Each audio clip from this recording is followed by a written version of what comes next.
Hey everyone, I'm Jack Fossett, and today we are going to talk vintage Rickenbacker tone. This is a modern Rickenbacker 620 that I have outfitted with a few different appointments to try and capture some of the vintage magic and jangle that this guitar brand is known for.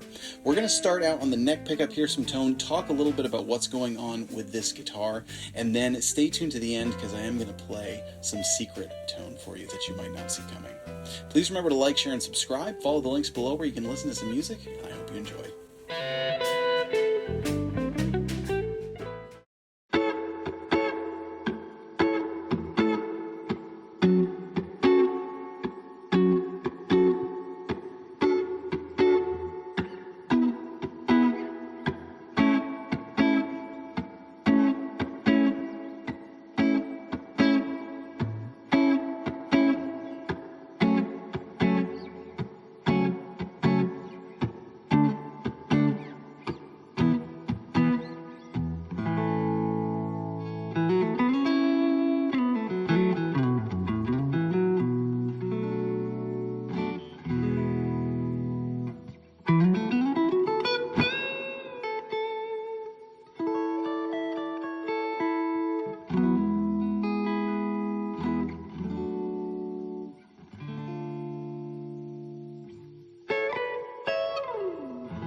So, a little bit about what this is and why I did it. This is a fairly new guitar to me. This is, again, a Rickenbacker 620 that I got in the springtime and very, very quickly loved it. Very quickly fell in love with it. This was an anniversary gift from my wife.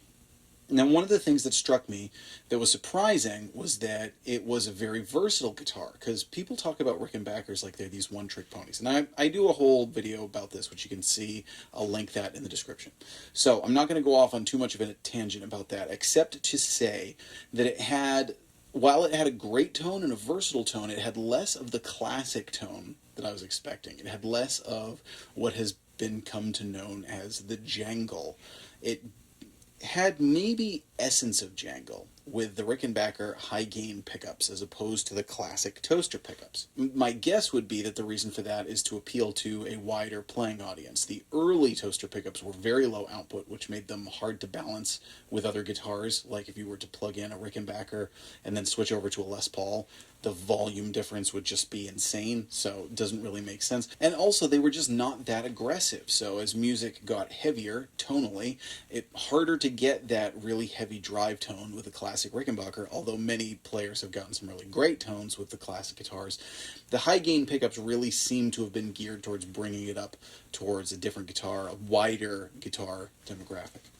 Well, that's all well and good for a lot of players who want to have a Rickenbacker and have a lot of versatility and have it sit in with a modern guitar.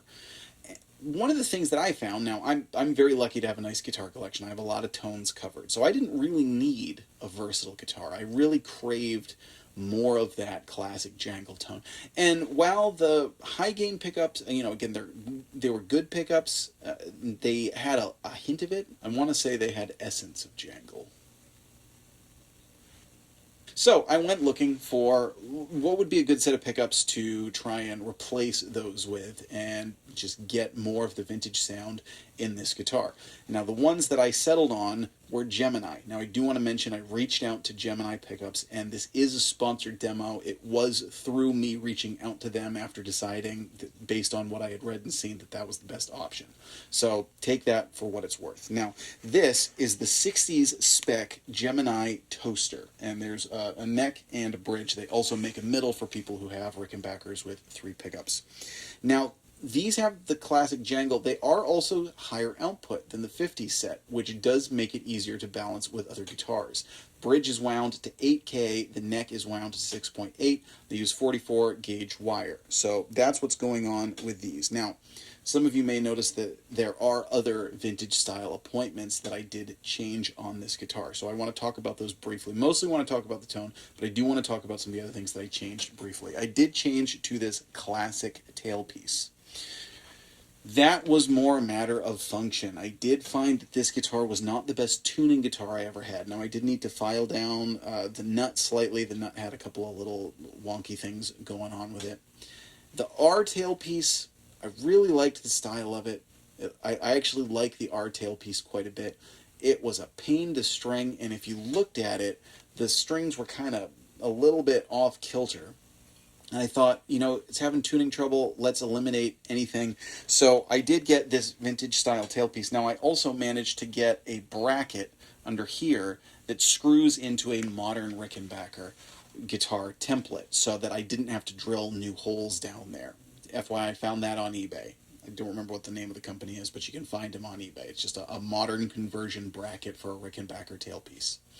The last thing that I did, because I figured, okay, well, I've gone toaster pickups, I've gone the vintage style tailpiece, I got to change out the tuners, because I didn't really like the tuners that were on it. I went with some vintage Kluson Deluxe tuners that are listed for Mosrite. They are a narrow fit because it's a wide headstock, but they do fit, and I got some 3/8 conversion bushings, hex style from Stumac to really complete that vintage style look. Once I kind of got rolling, just decided to go all out, and you know, now of course it also reminds me more of the guitar on the cover of Damn the Torpedoes, and I love Tom Petty, even though this is not a 12 string. The other thing that's going on is I did change the pots, and this was something that, with info that came from Gemini Pickups, I changed the pots because of the values. Now, I like Bourne's pots, so I went with Bourne's pots. So I've got 250K for volume, and I've got 500K for tone. So that's what's going on here. Now, you've just heard the neck. This did lead me to some discoveries as far as what is real Rickenbacker tone. First of all, even with classic toaster pickups, they're still quite versatile. And this set, particularly because it's a little bit higher output, so it balances well with other guitars. These get a beautiful growl to them when you play with drive. Now, of course, the tone that they're known for is clean, so we're going to do a lot of clean. And you heard it gets a unique tone on the neck that's really unlike anything I had ever heard, except that it's a tone that's always been in my head because I'm a big Beach Boys fan, and Carl Wilson played Rickenbacker guitars. He also played other guitars, but he did also play Rickenbacker guitars. And while he was known for a 12-string, he also played a 6-string at times. Now, I haven't been able to track down the exact info on what guitars he might have used on what recordings, but based on my ear, I can tell, I think I know what some of them might have been. And the neck pickup clean, which you've just heard is through the Fender Tone Master Super Reverb. You're going to start off in the Super Reverb, and then for the bridge, we're going to switch over to a Vox AC15 for some real classic, kind of what more people are expecting. But a Rickenbacker on the neck and middle into a Fender clean tone, that's actually more the Rickenbacker tone that I know and grew up with. And it's very, very distinct. It's a very, very distinct tone, which I think you just heard, and it's a tone that I really like. And it works great with these pickups. That reminds me, one last quick thing. I did need to buy some of the foam inserts there, which I got from Chicago Music Exchange. They were $5 a piece.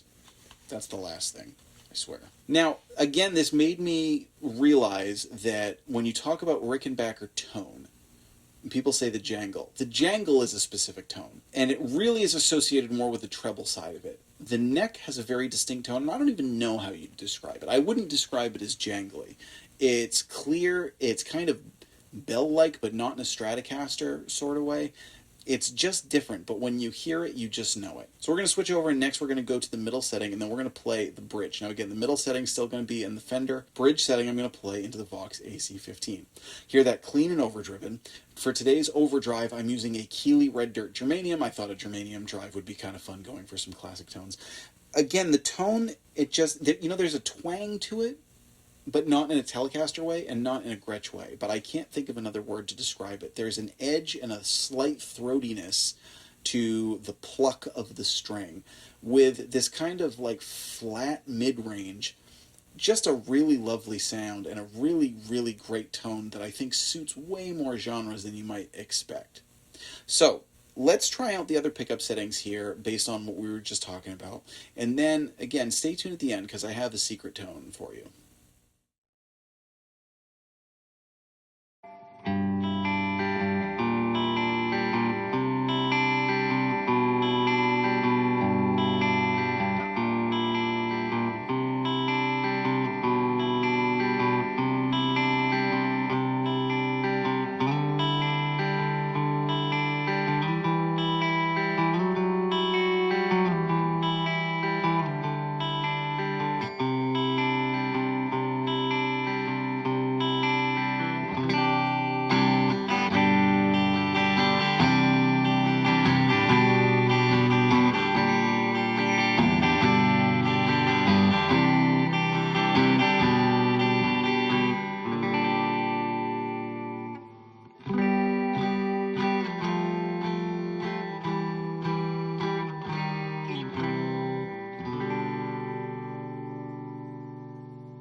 All right, are you ready for this?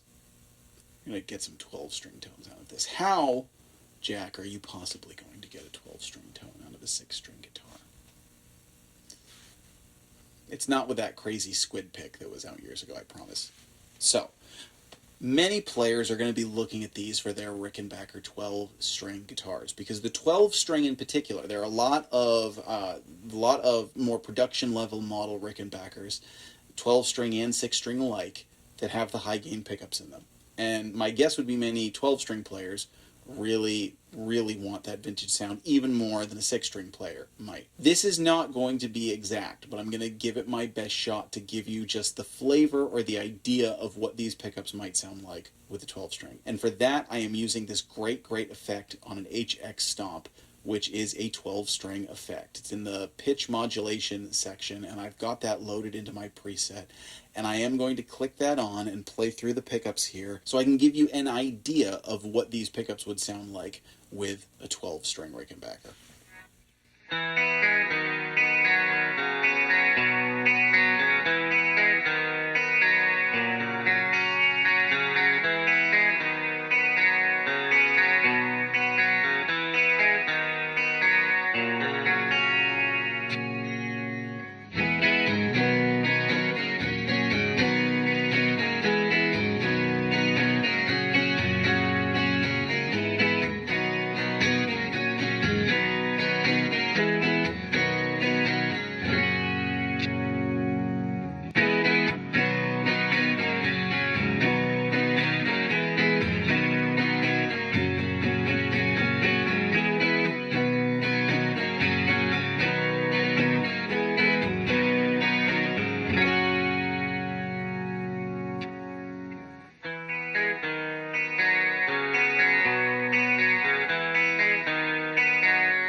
So there it is, folks.